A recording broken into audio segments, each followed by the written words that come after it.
Asian clearing union ACUর মাধ্যমে 2 মাসের আমদানি বিল $2 বিলিয়ন পরিশোধের পর রিজার্ভ আবার নেমে এসেছে $29.5 বিলিয়ন।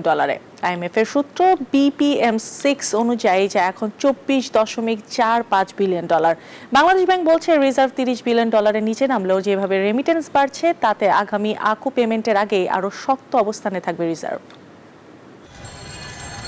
মে ও জুন মাসের আমদানি বিল বাবদ এশিয়ান ক্লিয়ারিং ইউনিয়ন ACUর মাধ্যমে $2.19 বিলিয়ন পরিশোধ করেছে বাংলাদেশ ব্যাংক, যা গত 3 বছরের মধ্যে সর্বোচ্চ দ্বিমাসিক ACU পেমেন্ট। এতে বৈদেশিক মুদ্রার রিজার্ভ আবারও $30 বিলিয়ন নিচে নেমে এসেছে। বাংলাদেশ ব্যাংকের সবশেষ তথ্য বলছে দেশে বৈদেশিক মুদ্রার রিজার্ভ এখন $29.52 বিলিয়ন, যদিও BPM6 অনুযায়ী যা $24.45 বিলিয়ন। স্লাইটলি কমেছে, আমরা 30-এর নিচে নামতে চাই না, অবস্থা আমাদেরকে নামিয়েছে, আবার আমরা উঠে যাবো ইনশাআল্লাহ। 2 মাসেরটা পেড করছেন?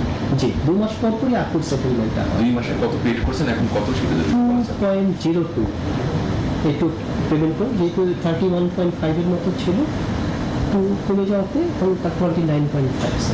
বাংলাদেশ ব্যাংকের মুখপাত্র বলছেন গত কয়েক মাসে আমদানি বেড়ে যাওয়ায় এক্সট্রিম মশার কয়েল প্ল্যান্ট ফাইবার দিয়ে তৈরি, তাই সহজে ভাঙে না, সুগন্ধিযুক্ত ও নিরবিচ্ছিন্নভাবে জ্বলে। ডেঙ্গু, চিকুনগুনিয়া বাহি সহ যে কোনো মশার বিরুদ্ধে দেয় এক্সট্রিম সুরক্ষা। বিল পরিশোধের চাপও বেড়েছে, যা দেশের অর্থনৈতিক সক্ষমতা বৃদ্ধির প্রমাণ দেয়।